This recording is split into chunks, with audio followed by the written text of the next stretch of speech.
Hi hello welcome to Haripriya's media. హైదరాబాద్లోని ప్రజాభవన్ ముందు auto దగ్ధమైన సంఘటన స్థానికంగా కలకలం రేపింది. ఆటోలో నుంచి డ్రైవర్ బయటకు దూకడంతో ప్రమాదం తప్పింది. కాంగ్రెస్ సర్కార్ అధికారంలోనికి వచ్చిన తర్వాత తమ జీవనోపాధి దెబ్బతింటుందంటూ సదరు ఆటోవాలా ఆటోకు నిప్పంటించి నిరసన వ్యక్తం చేశాడు. తాము అధికారంలోనికి వచ్చాక ప్రజాపాలన పేరుతో ప్రజల వాణిని వింటామని చెప్పిన సాక్షాత్తు ప్రజాభవన్ ఎదుటే గురువారం ఆటో డ్రైవర్ తన ఆటోను దగ్ధం చేశాడు. రంగంలోనికి దిగిన పోలీసులు మంటలను ప్రయత్నం చేశారు. అసలు ఏం జరిగిందంటే గురువారం సాయంత్రం 6 గంటల సమయంలో ప్రజాభవన్ ఎదుట ఓ ఆటో వచ్చి ఆగింది.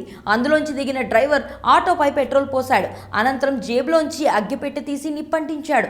వెంటనే పోలీసులు ఘటనా స్థలానికి చేరుకొని మంటలు ఆర్పేందుకు ప్రయత్నించినా ఫలితం లేకుండా పోయింది.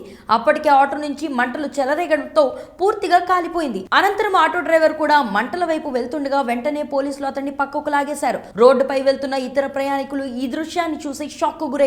ప్రజాభవన్ ఎదుట ఆటోకు నిప్పంటించిన వ్యక్తిని మియాపూర్ కు చెందిన దేవలా నాయక్ అనే ఆటో డ్రైవర్ గా పోలీసులు గుర్తించారు. తన ఆటోకు తానే నిప్పంటించుకున్న సంఘటన సంచలనంగా మారింది. మహిళలకు ఉచిత బస్ ప్రయాణంతో గిరాకీ లేక కుటుంబాన్ని పోషించలేకపోతున్నానని అందుకే తన ఆటోకు నిప్పంటించుకున్నట్లుగా దేవలా నాయక్ తెలిపాడు. తన కళ్ళ ఎదుట తగలబడిపోతున్న ఆటోను చూస్తూ కన్నీటి పర్యంతమయ్యాడు. తనకు 2 ఆడపిల్లలు, 1 కొడుకు, భార్య ఉన్నారని 10 ఏళ్ల నుంచి ఆటోని ఆధారంగా బతుకుతున్నానన్నాడు. ఆటో నడుపుకుంటూ రోజుకు 2000 సంపాదించే తాను ఇప్పుడు రోజుకు 500 కూడా రావడం లేదని ఆవేదన వ్యక్తం చేశాడు. 50 రోజులు గడుస్తున్నా ప్రభుత్వం తమను పట్టించుకోవడం లేదని, ఇప్పటికైనా స్పందించి తమకు న్యాయం చేయాలని కోరాడు. కాగా కాంగ్రెస్ సర్కార్ అధికారంలోనికి వచ్చాక మహాలక్ష్మి పథకాన్ని అమలుపరిచిన విషయం తెలిసిందే. ఈ పథకం కింద ఆర్టీసీ బస్సులో మహిళలకు ఉచిత బస్సు కల్పించారు. దీంతో ఆటోలకు గిరాకీ తగ్గడంతో రాష్ట్ర వ్యాప్తంగా ఆటో డ్రైవర్లు ఆందోళన వ్యక్తం చేస్తున్నారు. జీవనోపాధి దెబ్బతినడంతో ఇప్పటివరకు 14 మంది ఆటో డ్రైవర్లు ప్రాణాలు కోల్పోయారు.